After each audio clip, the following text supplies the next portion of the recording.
Энэ хичээлээр цахим сургалтын стандартын тухай ойлголтыг тайлбарлана. Юуны өмнө стандарт гэж юу болох талаар ерөнхий ойлголтыг өгье. Стандарт гэдэг нь үйл ажиллагаа эсвэл тэдгээрийн үр дүнд зориулсан дүрм, заавар, шин чанарыг нийтлэг болон олон удаа ашиглахыг заасан зөвшөлтслийн үндсэн дээр батлагдсан баримтчиг юм гэсэн албан ёсны тодорхойлт байдаг. Түүнчлэн инженерийн болон техникийн шалгуур, арга, үйл явц, практикийг тогтоосон албан ёсны баримтчиг гэж ойлгож бас болно. Өөрөөр хэлбэл аливаа зүйл, материал, бүрэлдэхүүн хэсэг, систем, үйлчилгээнд тавигдах тодорхой шаардлагуудын багц гэж бас хэлж болно. Аливаа стандарт эсвэл зохицуулт ямар нөхцөлд хэрэгжиж байгааг ялгаж тайлбарлахад дижюр болон дефакто гэсэн ойлголтыг ашигладаг. Дижюр гэдэг нь латинаар хуулийн дагуу гэсэн утгатай албан ёсоор хүлээн зөвшөөрөгдсөн хууль, дүрм, зохицуултаар баталгаажсан стандарт.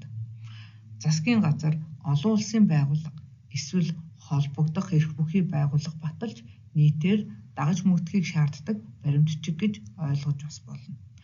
ISO 9001 чанарын удирдлагын стандарт бол дижюр стандартын хамгийн тод жишээ.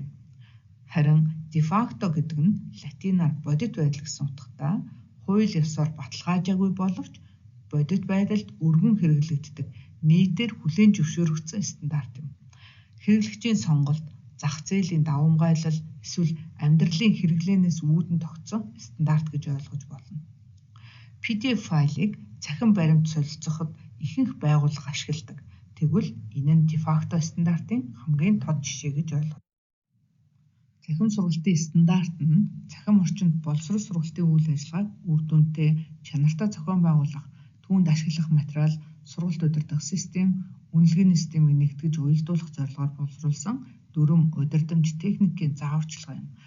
Тэгвэл эдгээр стандартууд нь сургалтын агуулга, програм хангамж, сургалт удирдах системийн нийтлэг тогтолцоо болон харилцан үйлчиллийн зохицуултыг хангаж сургалтын орчинд чанар, үр дүн баталгаажуулахад чиглэгддэг. Тэгвэл өнөөдөр цахим сургалтын стандартыг нэгдүгээрт нь AICC буюу Америкийн нэгдсэн улсын агаарын тээврийн салбарын компьютер суурилсан сургалтыг стандартчлах зорилгоор байгуулагдсан стандартын байгууллага. Хоёрдугаарт нь IEEE буюу цахилгаан ба электроникийн инженеруудын институт нэртэй олон улсын стандартын байгууллага. Гуравдугаарт нь IMS буюу дижитал сургалтын систем платформ агуулгын харилцан нийттэй байдлыг хангах зорилготой олон улсын стандартын байгууллага.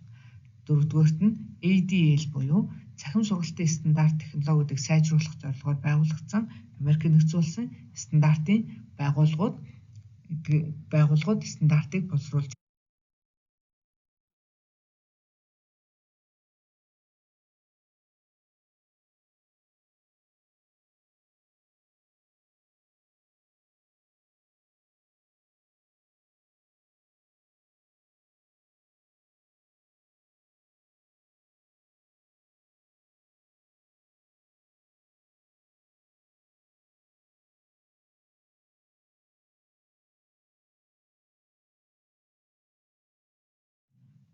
Энэхүү нэгдсэн стандартыг тодорхойлсноор бэлэн болсон цахим сургалтын агуулгыг ялгаатай системүүдийн харилцан үйлчлэлийг сайжруулах, төхөөрөмжүүдэд хүртээмжтэй хамтран ажиллах, дахин ашиглах боломж олгохоос гадна агуулгын бүтэц, мультимедиа агуулгыг нэгтгэх, түгээх, хянах, тайлагнах зэрэг асуудлыг